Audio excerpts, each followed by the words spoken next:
Hello বন্ধুরা, আজকে কিন্তু শুভ সকাল না, কালকে রাত থেকেই মানে প্রচণ্ড ভোগান্তি হচ্ছে। এই দেখো আমাদের সেই তাল গাছের মতন পেঁপে গাছটা কালকে প্রায় 12:30 নাগাদ এমন একটা হাওয়ায় পুরো দেখো মাঝখান থেকে ভেঙে আমাদের ঘরের চালের মধ্যে পড়েছে। এই দেখো পুরো একদম কি বলবো, চাল ঠাল ভেঙে অবস্থা খারাপ। তোমাদেরকে দেখাবো পুরোটাই। তো দেখো মানে পুরো মাঝখান থেকে এমন ফাঁকা জায়গায় গাছটা নড়তে নড়তে দেখো ভেঙে পুরো পড়ে রয়েছে। আর এই রাত দুপুরে পুরো হয়রানি হয়ে গেলাম জানো। তো দেখো এত পেঁপে হয়ে গেছিল আগাটার কাছে, না পারা যাচ্ছিল না কিছু করা যাচ্ছিল। তো এই অবস্থার সম্মুখীন হতে হলো রাত দুপুরে। তোমাদেরকে দেখাবো চলো কতটা পেঁপে ছিল না ছিল, আর তার ওই ওয়েটের দরুনই এই দেখো কতটা পেঁপে, তাও অনেক মানুষকে দেওয়া হয়ে গেছে। তো দেখো এই যে এত পেঁপে হয়েছিল, মানে কি বলবো, অবস্থা একদম খারাপ হয়ে গেছে রাত দুপুরে। দেখো ঘরের চাল কালকে মেনলি ওপরে পাখাটা বন্ধ ছিল, নালে কি যে হতো। তারপরে আমাদের এই টালির ওপরে একটা কাপড়ের পোর্শন দেওয়া ছিল, সেই জন্য টালিগুলো ডাইরেক্ট গায়ে পড়তে পারিনি। মানে পেঁপে গাছটা যখন ভেঙে পড়েছে টালিগুলো ভেঙে ওই কাপড়টার মধ্যে পড়ে গেছে, কাপড়টা ঝুলে গেছিলো। যদি পাখা বন্ধ না রাখতো পুরো পাখার বেলেট পরিমাণে অনেক বড় ক্ষতি হয়ে যেতে পারতো। কি কাপড়টা না থাকলে আমাদের গায়ে পড়েও অনেক ক্ষতি, মানে শারীরিক একটা ক্ষতি হয়ে যেত।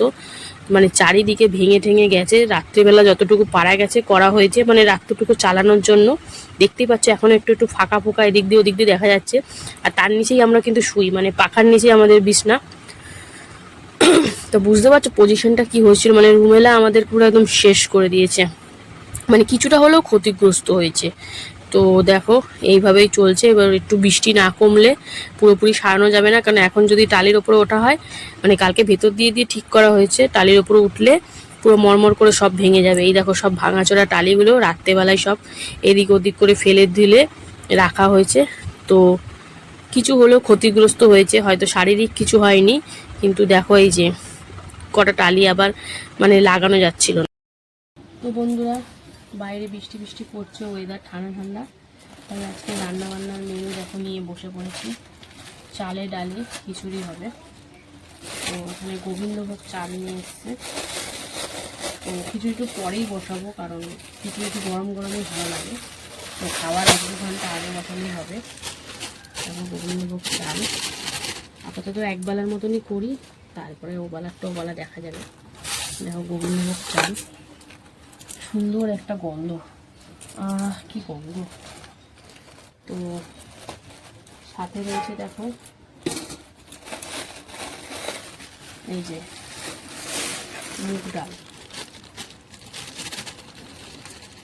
অনেকে মটর ডাল দিয়ে করে। তো মুগ ডালটা আলাদাই রাখছি, কারণ একটু হালকা ভেজে নেব তারপরে করব। আর মুসুর ডালও দিচ্ছি, নিরামিষের তো কোনো ব্যাপার নেই, মুসুর ডালও দিয়ে দেবো। মুসুর ডালটা চালের সাথে রাখছি। চাল আছে 400 আর ডাল 200 করে। খিচুড়িতে বরাবর রাখতে হয়, এখানে 200 মুসুর ডাল 200 মুগ ডাল। তো খিচুড়ি তো হবেই। তো সবজি সাবজা সেরকম কিছু নেই, বর্ষাতে কিছু বসেনি, যা আছে ওই দিয়ে হবে। তো এতে কিছু দেওয়া যাবে না, যদি দিয়ে একটু আলু দেবো। আর এখানে দেখো পটল ভাজা করব, আলু একটু গোল গোল করে ভাজা করব, পাঁপড় ভাজা হবে।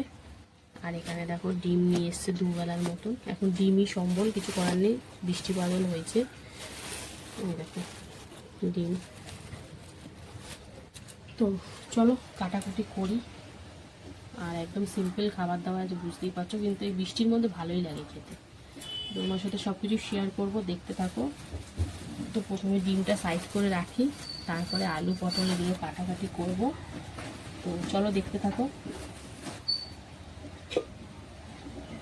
ডিমটা প্রেসারে ঢুকিয়ে রাখি।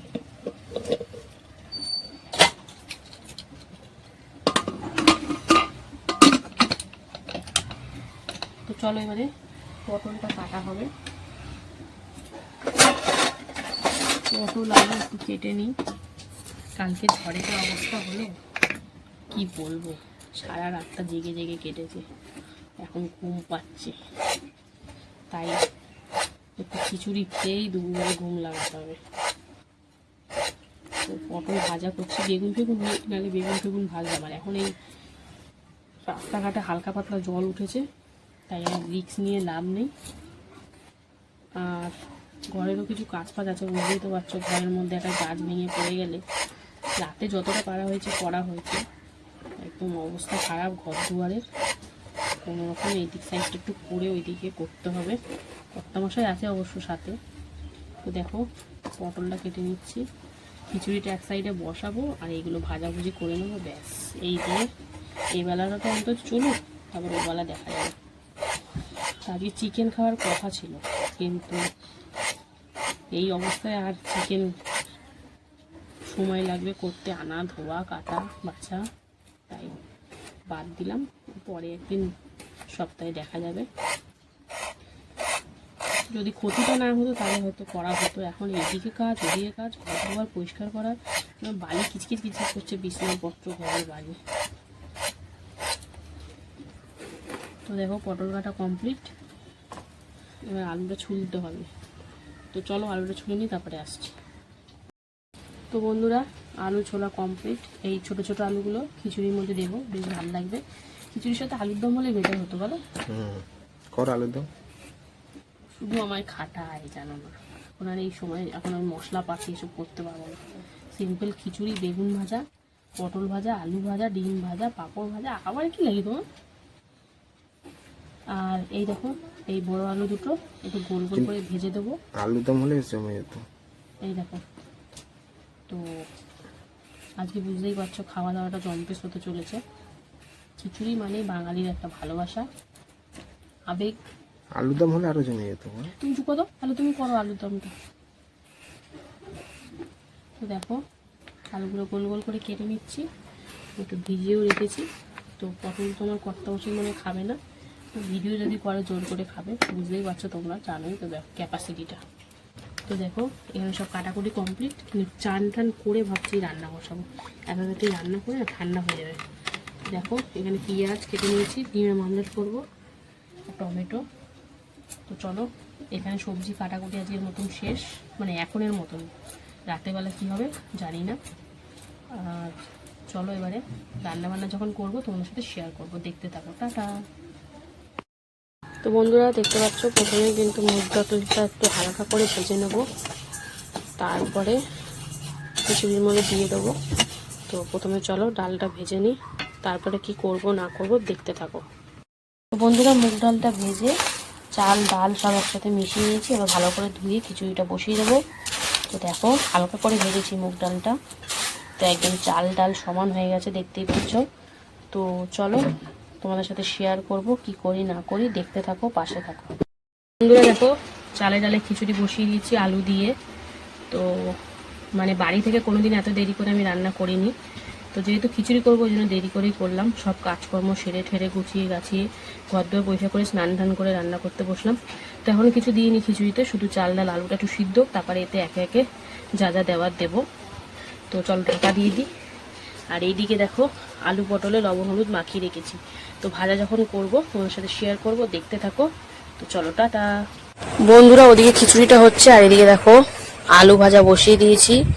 তো গোল গোল করে আলু ভাজা, আর এই দেখো খিচুড়িতে লবণ হলুদ কাঁচা লঙ্কা সব দিয়ে কিন্তু এখন দেখো আমি কিন্তু আজ গাঢ় গাঢ় করে করব, কাঁচা লঙ্কা দিয়েছি। তো পপা সিদ্ধ হয়ে গেছে, তো আর একটু জাস্ট হালকা ফুটিয়ে অফ করে রেখে তারপরে এতে আমি ফোড়ন দেব। দেখো খিচুড়িটা এই বৃষ্টির মধ্যে হেভি লাগবে খিচুড়িটা খেতে। তো সাথে আবার গোল গোল আলু ভাজা, আমার তো খুব পছন্দ গোল গোল আলু ভাজা। দেখো একদম লাল লাল করে ভেজে নেব, তো দেখতে থাকো, তোমাদেরকে সবই শেয়ার করব। এই দেখো আলুগুলো ভাজা হয়ে গেছে চাকচাক করে লাল লাল করে।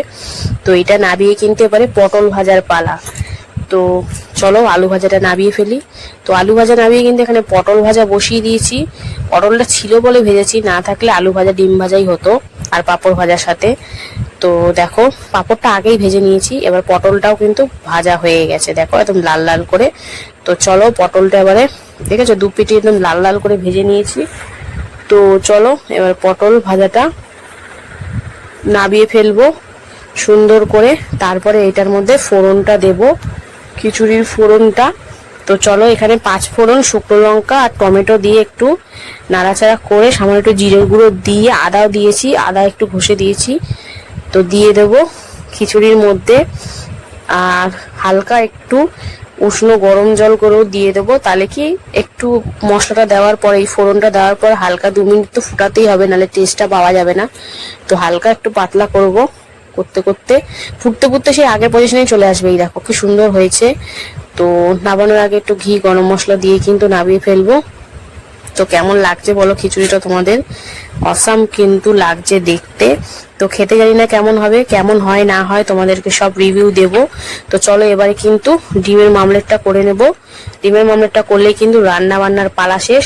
তো তোমাদের সাথে দেখা হবে একদম খাওয়ার সময়। তো চলো ডিমটা ভেজে নিই। তো দেখা হচ্ছে খাওয়ার সময় দুপুরে। হ্যালো বন্ধুরা, শুভ দুপুর। তো বৃষ্টির দুপুর মানেই হচ্ছে গরম গরম খিচুড়ি। তো দেখো গরম গরম গোবিন্দভোগ চালের খিচুড়ি করেছিলাম। তো সেটাই কর্তামশাইকে দিচ্ছি। কোনো সবজি দিইনি, জাস্ট আলুই দিয়েছি। কোনো সবজি অ্যাভেলেবেল ছিল না ঘরে, থাকার মধ্যে ছিল পটল, তো পটল আর দিইনি। তো তারপরে করেছিলাম কিন্তু ডিমের মামলেট আর গোল গোল করে আলু ভাজা, আর করেছিলাম পটল ভাজা, সেটা কর্তামশাই খায় না বলে তাকে আর দিইনি। আর ছিল পাঁপড় ভাজা। তো এই হচ্ছে বৃষ্টির দুপুরের লাঞ্চ থালি। তোমাদের কেমন লাগলো অবশ্যই কমেন্ট করে জানাবে। আর কারা কারা বৃষ্টির দিনে এরকম খিচুড়ি খেয়েছো অবশ্যই কমেন্ট করে জানাবে। তো চলো ভিডিওটা শেষ করছি, টাটা। তো বন্ধুরা আমি কিন্তু বসে পড়েছি লাঞ্চ করতে। তো কর্তামশাইয়ের লাঞ্চ আর আমার লাঞ্চ পুরো একদম সেম, জাস্ট পটল ভাজাটা এক্সট্রা আছে। তো চলো খাওয়া দাওয়া শুরু করি। এই বৃষ্টির মধ্যে গরম গরম খিচুড়ি খেতে কার না ভালো লাগে বলো? দেখছো একদম খুব বেশি পাতলা করিনি, একটু গাঢ় গাঢ়ই করেছি। আর সাথে ছিল গোল গোল আলু ভাজা, ওফ সেই কি স্বাদ। তো একটু আলু ভাজা দিয়ে প্রথমে এক গাল খিচুড়ি খেয়ে নিলাম। এত গরম খিচুড়িটা, মানে অল্প অল্প করে ধরে ধরে খাচ্ছি। আর খিচুড়ি কিন্তু গরম গরমই ভাল লাগে, তাই জন্য আমি কিন্তু একটু বেলা করেই করেছি, জাস্ট করেছি আর খেতে বসেছি। তারপরে ছিল পটল ভাজা, ওফ পটল ভাজা দিয়ে, আমার যেহেতু জানো তোমরা আমার পটল ভাজা খুব ফেভারিট। সাথে ছিল লঙ্কাটা হালকা একটু রসটা চিপে নিলাম, মানে ভেতরের যে জলটা। তারপরে একটু আলু ভাজা, একটু পটল ভাজা আর একটু ডিম দিয়ে জাস্ট জমিয়ে লাঞ্চ করলাম। তো বেশ লাগলো খেতে, বৃষ্টির দিনে খিচুড়ি খেতে। তোমাদের কেমন লাগলো ভিডিওটা অবশ্যই কমেন্ট করে জানাবে। ভালো লাগলে লাইক কমেন্ট শেয়ার করতে ভুলো না। টাটা।